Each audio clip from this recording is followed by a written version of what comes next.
Αγαπητοί μου φίλοι, γεια σας. Είμαι ο Νίκος Βουρουσοβάνας και σας δείξω ένα βιντεάκι το οποίο θυμήθηκα από τα φοιτητικά μου χρόνια, οπότε τη δεκαετία του 50, οπότε πολλοί κόσμος τότε είχε αναδουλειά και είχε κατεβεί στην Αθήνα και ασχολούνταν με αεριτζίδικα επαγγέλματα, και μεταξύ των οποίων ήταν και αυτό το τρίκ, θα πούμε, που μπορούσαν να εξαπατήσουν κάποιον φοιτητάκο εκεί πέρα από ανίδιος, και αυτός κατέβηκε στην Αθήνα και νόμισε ότι μπορεί να υπάρξει κανένα δεκάρα από πέραν από εκείνα τα λίγα που του έστειλε ο πατέρας του. Αλλά έβρισκε τον Μπάρμπετο από πιο επιτίδιους ανθρώπους πάνω σε αυτή τη δουλειά του αεριτζή, του παπατζή, να το πούμε έτσι. Και πώς ήταν και πώς λειτουργούσε αυτό το συγκεκριμένο παιχνίδι, ας πούμε, με το ζωστήρα ή του λωρί. Παίρνω ένα λωρί, το διπλώνω στα δύο και το κάνω μια σπήρα, δηλαδή το κάνω κουλούρα, και έτσι δημιουργώ αυτή τη σπήρα, η οποία αφήνει δύο οπές πίσω, όπως θα δείτε, δύο οπές.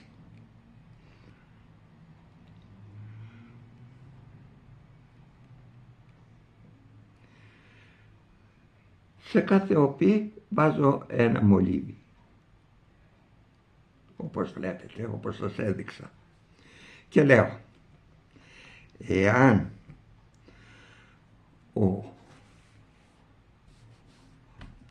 αυτός που θέλει να παίξει μαζί μου θέλει να εκλέξει το μολύβι με το μαύρη μύτα, έχω τον τρόπο μου να τον βγάλω έξω, ή να τον αφήσω να πέσει μέσα στην πρώτη φάση, να πάρω τα λίγα λεφτά, να πάρει λίγα λεφτά, να γλυκαθεί και μετά να το παρασύρω στα περισσότερα λεφτά, οπότε θα το κλείσω το παιχνίδι εκεί στα περισσότερα λεφτά.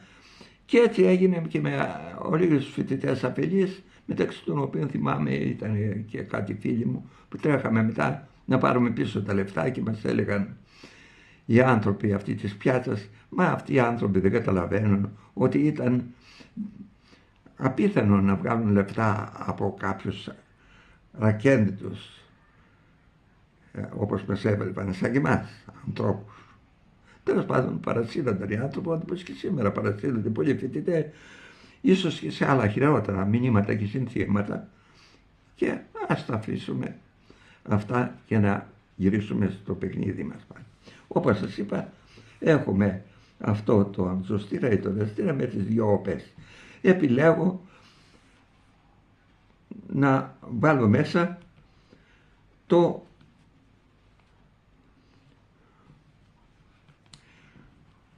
μολύβι αυτό με τη μαύρη μύτη. Μπροστά σας λοιπόν το ξεδιπλώνω. Τραβώ δηλαδή την άκρη, τις δύο άκρες.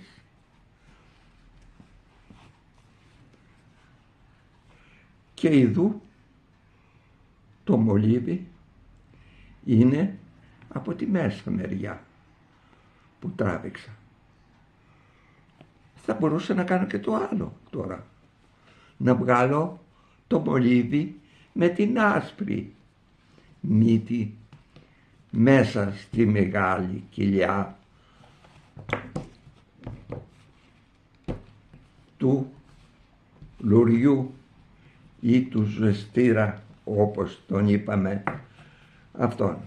Ξαναδιπλώνω λοιπόν, όπως σας έδειξα, το λουρί, και τώρα που θέλω να βγάλω το μολύβι με την άσπρη άκρη μέσα στην κουλούρα, κατά τον ίδιο τρόπο πάλι ξεδιπλώνω το λουρί και ορίστε το πέτυχα να είναι μέσα.